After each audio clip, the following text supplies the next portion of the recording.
for the next 25 minutes, I'm going to be telling you all about this real World War II era German submarine. Now, first things first, this is the real U505. It is not a replica, not a recreation, not a model. It is the same submarine that was captured by a hunter-killer task group 22.3 on June 4th, 1944. Now, is it anybody's first time here seeing this boat? Okay, everybody, amazing. What was the first impressions? Go ahead and shout them out. Huge. Huge. Yeah, absolutely. Anything else? Openings, yeah, on the side. Yeah, absolutely. So the way that submarines work, of course, is they fill up their ballast tanks with water, allowing the water to come in so it becomes denser than the surrounding water, so it needs submerged. And then it's got to blow out that water, so blowing out with compressed air. So, yeah, absolutely. Glad I could answer that. Amazing. But huge is usually the first thing people will say about this boat, and it is huge. It's 252 feet long, 31 feet tall from the bottom of the hull to the top of the conning tower, and 22 feet wide from outer hull to outer hull at the widest point. So she's pretty massive. Inside is a bit of a different story, as we're all soon going to find out together. Much smaller on the inside. Now, when she was fully commissioned into the Kriegsmarine, she would have been filled up with crew and supplies and weapons, things of that nature. She would have weighed 1,100 tons. We removed a lot of that stuff, so currently she sits at 693 tons, still quite large. But speaking of crew, during her tours of duty, she would have been out at sea with a crew of 59 men for 90 days at a time. There's no Jewel Oscos or Walmarts out in the middle of the ocean, so they had to bring all of their supplies with them. What kind of stuff would you want to bring along here? Food. Food, very important. Anything else? Water, also. Can't live without it. Something to do, absolutely. It could get so boring sitting around waiting for things to happen. So, we'll start with food. Number one, they brought 12 tons of food on board this vessel. And there wasn't a lot of space, as I already mentioned, so they kind of had to cram it anywhere they could, including one of the 2 onboard bathrooms. So all 59 men shared one bathroom until they were able to eat their way through to the other one. Now, water, also very important. Luckily, they had a desalinator on board that can turn all of the ocean water into clean, drinkable water at a rate of about 60 gallons a day. So 60 gallons a day, 59 men, still only a gallon per man. So you gotta ration that water, right? You gotta use it for 3 things and 3 things only. Cooking, drinking, and maintaining the electric batteries. What did I not say? Cleaning. Cleaning, bathing, laundry. Yes, so those men were given 1 uniform and 2 pairs of underwear for their entire 90-day tour, and they did not use that clean water for any laundry or baths. They used salt water if they used anything at all. So these boats quickly gained a nickname, Schweinboot, meaning pig boats, because of the smell. Don't worry, she's had a couple decades to air out. She smells a lot better now. Now, before we step foot onto this Schweinboot, I do have a couple of ground rules to go over with everybody, okay? Number 1, it is very tight and cramped in there. So please watch your heads, watch your arms, watch your legs. Make sure you keep all of your parts accounted for so you don't bump into anything, hit your head, stuff like that, okay? Number 2, we encourage photography and videography here. Just make sure your flash is turned off. It will damage the artifact. We want to keep it as pristine as possible. Number 3, make sure that if you are going to take any pictures, videos, anything like that, you hold on tight to your devices and any other small objects you might have on you. At the bottom of this boat, there are engagement rings, AirPods, and many cell phones. So please hold on tight to all of your belongings. We do not need them. You do. All right? Now, also, I'm going to be using some loud sounds and flashing lights to help tell our story today. If that's an issue for anyone, let me know ahead of time. I can either turn them off completely, not use them, or I give you a warning when I'm about to use them, okay? We also have noise-canceling headphones available if you're sensitive to loud noises. It doesn't get any louder than about an IMAX movie, so if you're wondering for a scale. All right, and finally, please save any and all questions until the end of the tour. I want to make sure I get through all of the content everybody paid for, and then I'm yours after the tour entirely to answer as many questions as you want, okay? Amazing, let's all welcome aboard.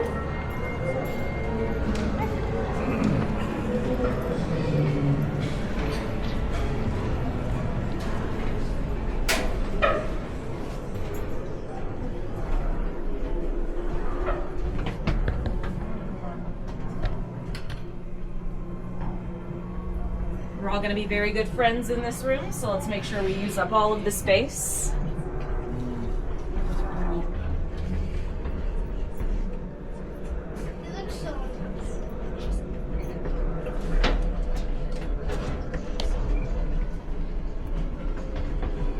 Amazing. If you want to step up on here on this side, that's more than welcome for you to do that.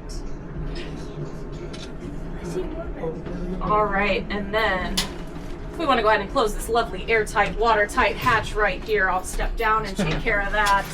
All right, lovely. Now we're all tucked in, ready to sail. Welcome everyone to the Petty Officer's Quarters. This is where the middle ranking men on board the boat would have slept. Now, it's not super spacious, but we have actually done a couple things to make it a little more spacious for all of you. We've lowered the floor about a foot from where I am standing to where all of you are down there, so this would be the original height of the floor. And we did remove a rack of mirroring bunks from along this side of the wall as well, make it a little easier to come inside. Normally, the only way on or off the boat would have been through hatches on the top deck. There would not have been this giant hole in the side of the boat. Giant holes in the side of submarines are usually something you don't want. So, imagine that, a little bit smaller space there, and if this is where the middle ranking men slept, you might be wondering where the enlisted men slept. If you look right through there, you can see some of their bunks right next to the torpedo. Oh. Yeah, given my options, I think I would take these bunks over sitting next to an explosive device. There were only 35 bunks on board the U505, and like I already mentioned, 59 men. I am very bad at math, but that math does not work out. So they did have to share their bunks in a practice called hot bunking. One man would wake up for his shift, and the man he was relieving would roll right into that hot, sweaty, lice-infested bunk that had been just vacated. No time for it to cool off, therefore, hot bunking. It's not all doom and gloom and sweat. They did have some things to lift their spirits. Music was one of those things. There are 87 records discovered on board the U505 at the time of its capture, including this record, which has French dance hall music on it. Now, this was banned in mainland Germany, so a little bit of a perk at work. They get to listen to some banned music because they're not on mainland Germany. But they did have a mission to complete. The mission of U-boats was hunting and sinking Allied supply ships before they could resupply Allied forces. So when this boat would spot one of those ships, it was time to kick off your dancing boots, put on your work shoes, and get to work. The men would run to their assigned stations, like these valves here and here, which would be opened to allow water into the vessel, like I already mentioned. That's how you got it to the deck.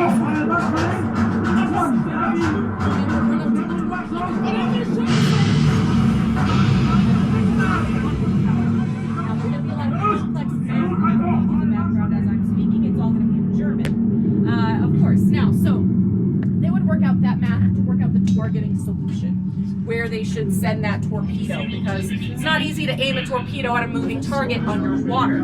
They had 3 different kinds of torpedoes at their disposal: T1 steam powered, T2 electric powered, and T5 acoustic homing torpedoes. Those acoustic homing torpedoes could lock on to the loudest sound in the area, which would hopefully be the enemy's engine noise and not their own. Now, as we listen out, listen for the word los. That is the firing command. Alright,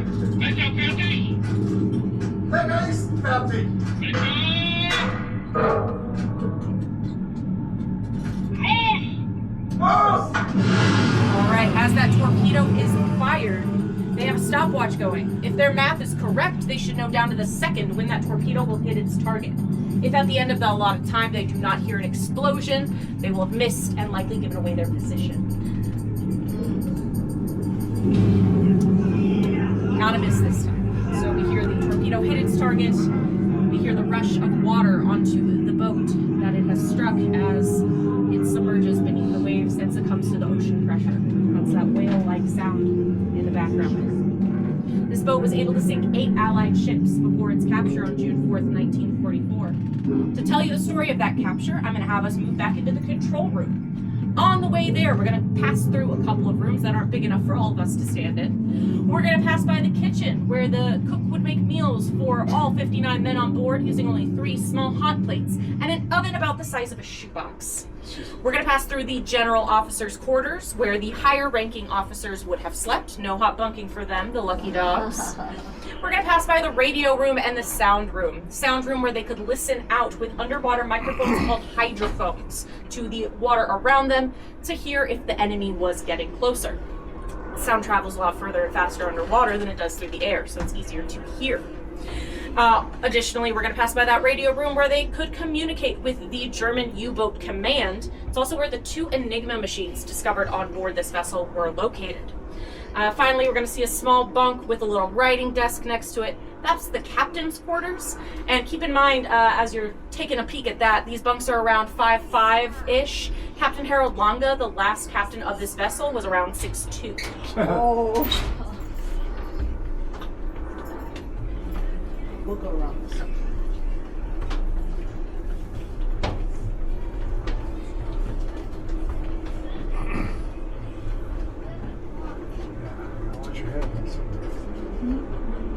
Well, like you said, this would. I can't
Yeah, this is going to be the closest knit we're going to be today. We're all friends here. All right, welcome in everyone to the control room. As the name suggests, this is where the boat was controlled. So right here, my friend, where it says BBC, that is the main electric controls, rather, for the rudder to move the boat left and right through the water. Right next to me, we have both electric and manual controls for the dive planes. These move the boat up and down through the water. Right here, yep. So we got the electric with these boxes that look very similar to the rudder, and then manual controls with the wheel. Now right in front of me here, we have the ladder leading up to the conning tower.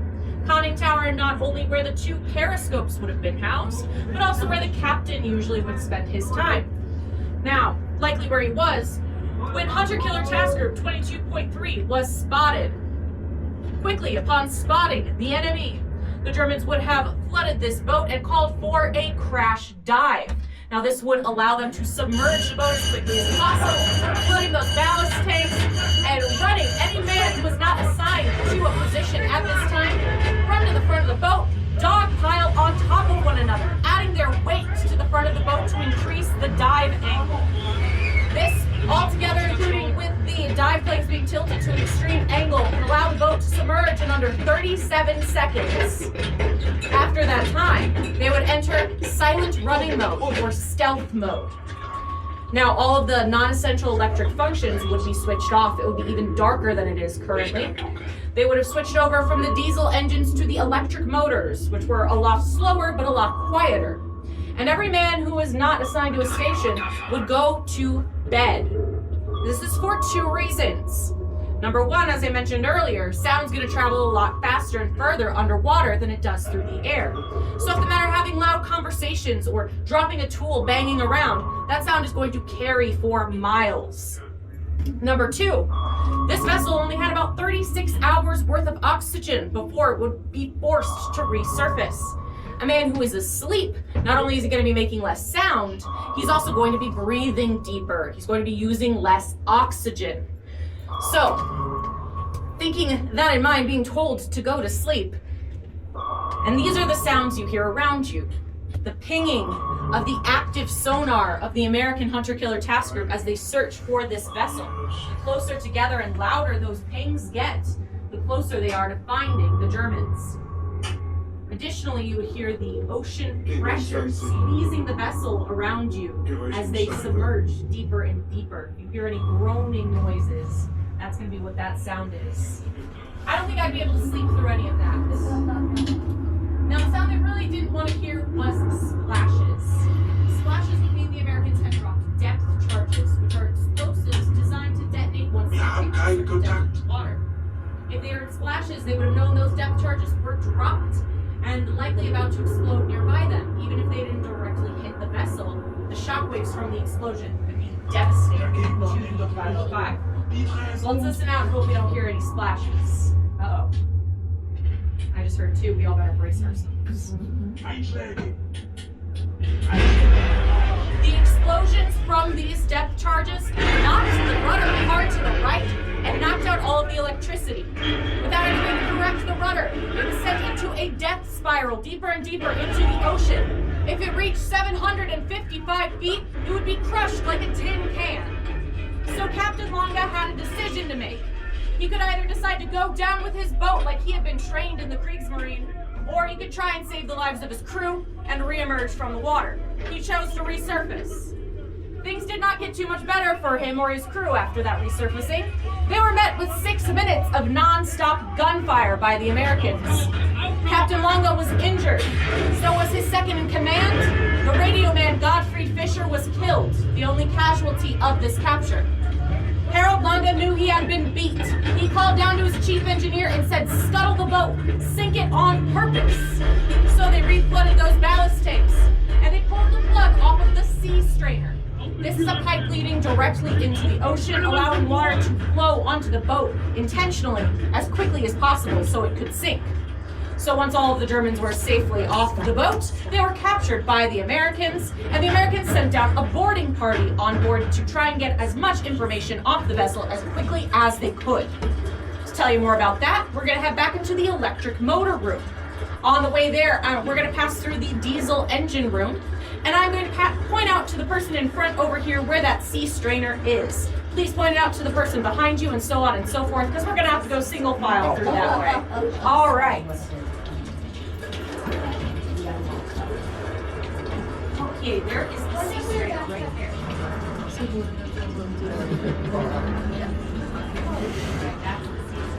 Just like talking different parts of the world. It's kind of like you play when you're oh, this is the sea strainer right here.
Luckily for us, so did American sailor Zenon B. Lukosius. He saw the lid sitting next to the sea strainer and he thought, this is way too easy. That's gotta be booby-trapped. But he didn't have a ton of time to think about it. Water is flooding quickly onto the boat. He just picks up the lid and locks it back in place. Luckily for him, luckily for all of us, it was not booby-trapped. The Germans were supposed to take that lid off of the vessel as part of their scuttling procedure and throw it overboard. They forgot. So, luckily the flooding is stopped. And Captain Dan Gallery has been wanting to capture a U-boat for quite some time. So this seems like a really good opportunity to do that. They've stopped it from flooding, they've stopped it from sinking. So they were going to try and tow it. Couple problems. They knocked it out the rudder.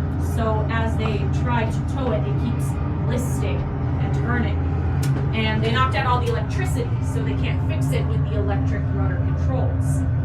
They need to find the manual rudder controls.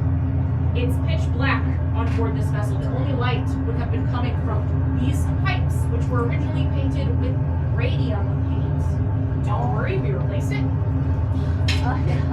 So that would have been the glow they would have seen as they maneuvered their way through the boat looking for the manual rudder controls. Most likely place for them to be is in the aft torpedo room. A couple of problems as they approach a closed hatch. That scares them because the hatch could be closed for one of two reasons. Either this entire back area is flooded with water, and as soon as they open it, more water will rush in, or it could be booby-trapped. Germans were known to set scuttle charges to try and make sure their boats sank and were not captured.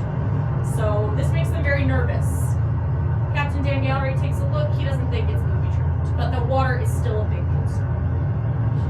So they brace themselves up against this to open it very slowly, just in case. They open it up to find absolutely nothing. There was a negligible amount of flooding, and in their haste to escape, none of the 14 scuttle charges, booby traps that were just later discovered had been set. So they just forgot to set any of the traps they were supposed to. Now they're able to get back to that wheel back there, straighten out the rudder, as that is the manual control for the rudder, and they're able to properly tow this vessel all the way to Bermuda. We're not in Bermuda. We're in Chicago. How did it end up from Bermuda to Chicago?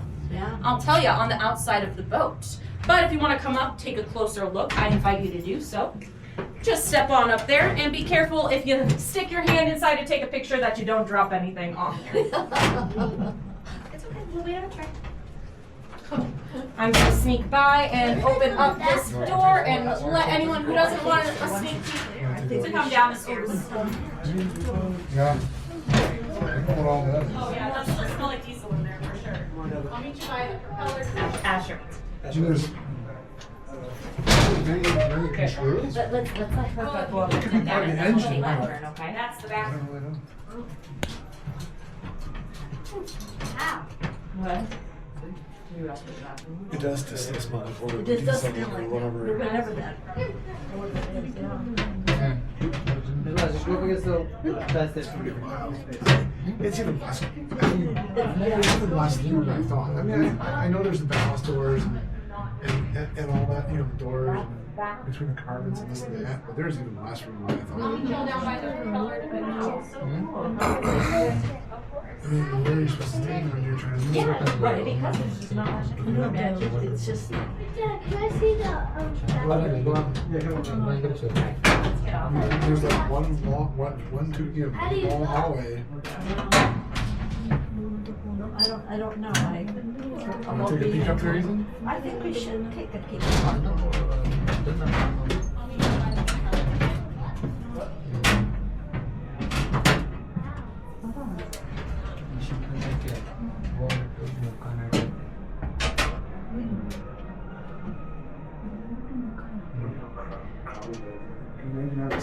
So they're sleeping in there too. 3 months at a time.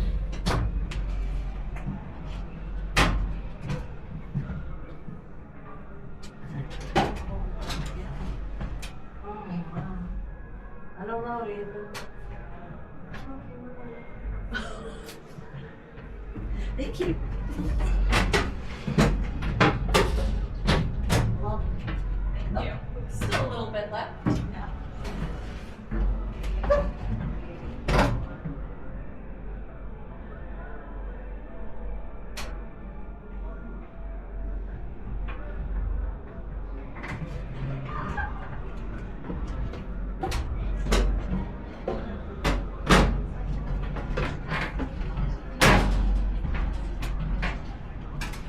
Of course.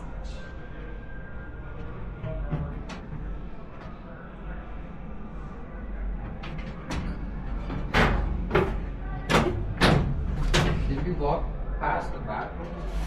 Yeah, if you look in there to the left, that's most of it. Yeah, there's my identical one in the front too.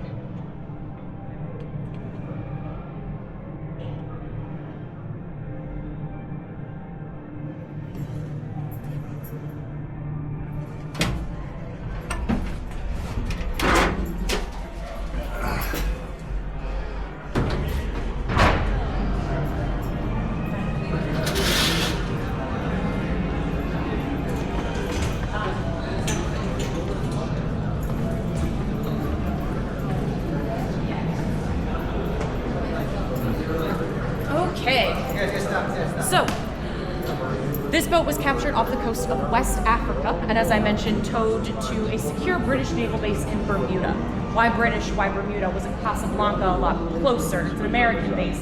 No, they are actually crawling with German spies. So the Allies know this. They know that if they try and take it to that much closer base, it's going to be discovered, and they want to keep this top secret. So they stick an American flag on top of it and tow it all the way to Bermuda. It's repainted with the American colors, and they start calling it the USS Nemo. Now, all of the men who are part of Hunter Killer Task Group 22.3 are sworn to secrecy under penalty of death. All of the men who were captured as prisoners of war are sent to a secure prisoner of war camp in Ruston, Louisiana. They are not allowed to write to their families. Any letters they do write are confiscated and never sent. And their capture is never reported to the Red Cross, which is a violation of the Third Geneva Convention. So why do we think it was so important that the Allies keep this secret, that the US Navy would be willing to commit a war crime? Enigma. Enigma machine. Technology. Technology in general. Absolutely. How they got it from Bermuda to Chicago? Oh yeah, I'll get there in one sec. So, as it's in Bermuda, they're trying to decide, what to do with it, and they think, yeah, letting anybody know about the capture would be devastating. This is 2 days before D-Day. So, letting the Germans know that they discovered literally 900 pounds of documents about their strategies, about their tactics, about their codes, 2 Enigma machines, acoustic homing torpedoes, what the inside of one of these vessels even looked like.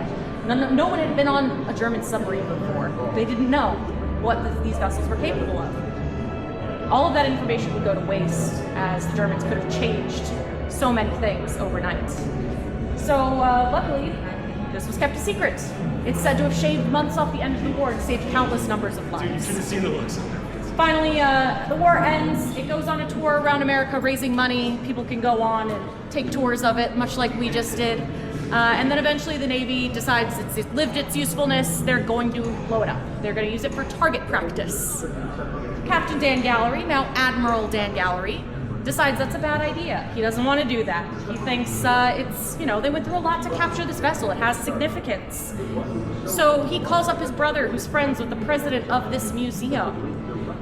And they say, hey, Navy, if we pay to get this vessel here, can we have it? And the Navy said absolutely. So after a massive fundraising effort from the city of Chicago and the museum itself, it was eventually, after going across the United States and ending up in the east coast of the United States after its tours were done, they towed it from the east coast of the United States up into Canada, down through the St. Lawrence Channel, through 4 of the 5 Great Lakes, out of Lake Michigan onto some temporary train tracks. It was then towed across those train tracks and left out on our east lawn, outside for 50 years. 50 years on a giant hunk of metal. How do you think she looked? Not good. She was covered in rust. We had raccoons living inside the torpedo tubes. She was not in the best shape. So in 2004, we decided she should probably come inside. So after digging a giant hole in the ground, she was lowered into this exhibit 4 inches at a time, like a giant game of Jenga. If anyone's played that, got the bricks, they would remove a brick and remove a brick and remove a brick, lower and lower and lower into the exhibit. The rest of the exhibit was built around her, and here she will remain forevermore, not only as a National Historic Monument and a war memorial to the 55,000 American men and women who lost their lives in the battles of the Atlantic, but also hopefully as a testament to human ingenuity and creativity, for better or worse. My name is Kat. That has been my tour. I hope you enjoyed. If you'd like to, I'll stick around and answer questions. Otherwise, enjoy the rest of your day. Thank you. What's the